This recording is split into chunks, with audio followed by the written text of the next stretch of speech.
Cuba est le premier pays qui s'est illustré dans le ballet incessant des diplomates dans la cour intérieure du palais de la Marina. Tapis rouge pour son nouvel ambassadeur, accueilli au son de la Bahia Mesa, l'hymne national de Cuba, exécuté par la fanfare de la garde républicaine. Avant sa prise de fonction officielle, le diplomate cubain est allé présenter ses lettres de créance au président Patrice Talon. Le drapeau du royaume chérifien flottait au vent au moment où Rachid Righebi effectuait son entrée au palais de la Marina. Il est le tout premier diplomate de l'État du Maroc qui prend ses quartiers à Cotonou. Je peux dire que l'honneur est pour moi aussi d'être le premier ambassadeur résident à Cotonou, ce qui donne à ma mission une importance capitale. Les domaines dans lesquels on travaillera d'arrache-pied, c'est un petit peu nous inscrire dans ce que Son Excellence le Président Talon a déjà lancé dans le cadre du programme d'action gouvernementale. Le Maroc compte, grâce à la volonté, à l'engagement personnel de Sa Majesté, à accompagner ce programme. President of the Republic of Sierra Leone accredited me. Adja Afsatou Kaba est la nouvelle ambassadrice de la Sierra Leone près le Bénin.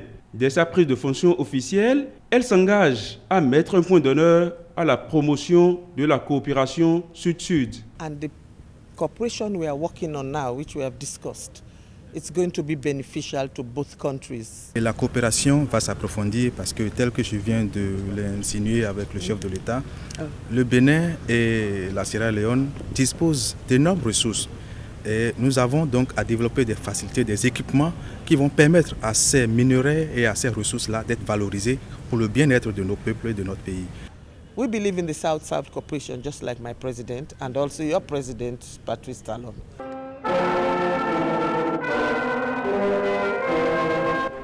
Au Canada, l'hymne national du pays de l'érable a retenti dès l'apparition de Vincent le Pape dans la cour intérieure du palais de la Marina. Après avoir présenté ses lettres de créance au cabinet présidentiel, le diplomate canadien s'est dit satisfait du nouvel élan imprimé par le président Patrice Talon aux relations de coopération avec Ottawa. Le Premier ministre Trudeau a annoncé 3 nouveaux projets de développement d'une envergure assez importante au Bénin, qui vont toucher la question de la microfinance, l'appui au développement agricole.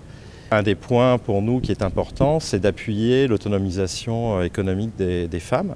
De mon entrevue avec le président, je retire aussi ce nouvel élan que donne son Excellence, Monsieur le Président, au développement du pays, avec son plan d'action gouvernemental, résolument tourné vers l'avenir, vers le développement économique.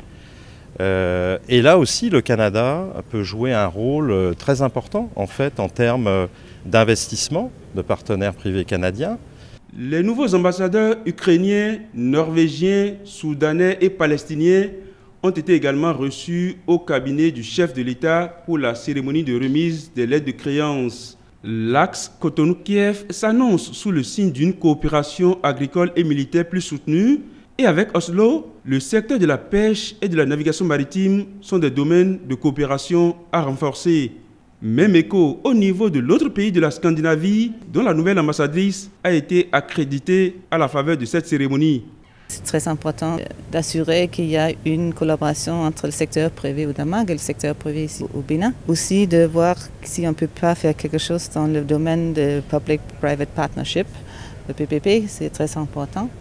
On a aussi pas mal de ONG danoises qui travaillent beaucoup sur la bonne gouvernance, tout ça qui est la lutte contre la corruption. Il y a aussi de fortes chances qu'on peut développer encore de meilleurs liens entre ces organisations et les organisations au Bénin. Avec le Mali, la coopération Sud-Sud sera une fois encore au rendez-vous avec une intensification du commerce sous-régional. Le port de Cotonou reste quand même un port d'entrée important pour le Mali. Donc c'est au niveau du commerce maintenant qu'il faut dynamiser la relation et structurer davantage. À milieu des côtes béninoises, le Vietnam s'annonce avec l'idée d'une promotion agricole axée sur des filières porteuses de devises. Projet en cajou C'est un pas important pour nous d'augmenter la coopération de cajou du Bénin au Vietnam. D'examiner la signature de la convention de la promotion et de la protection des investissements réciproques entre nos deux pays, la convention de la non-double imposition et l'accord de l'exemption des visas. Je ferai tous mes efforts possibles pour contribuer à développer les relations d'amitié entre nos deux pays. Les interventions humanitaires de l'Ordre souverain militaire de Malte ont déjà produit des effets bénéfiques dans le domaine de la santé. Avec le nouvel ambassadeur accrédité, il est question d'étendre ces actions pour le bonheur des populations. La discussion que nous avons eue avec le président Talon avait principalement pour but de savoir de quelle façon on allait pouvoir étendre cette coopération, peut-être à d'autres hôpitaux, peut-être à d'autres dispensaires. Les intentions du président Talon, qui sont celles d'une meilleure prise en charge en matière médicale des Béninois. 3 heures d'horloge auront suffi pour parachever cette cérémonie fort protocolaire dont les effets induits sont à l'aune de l'offensive économique prônée par le président de la République.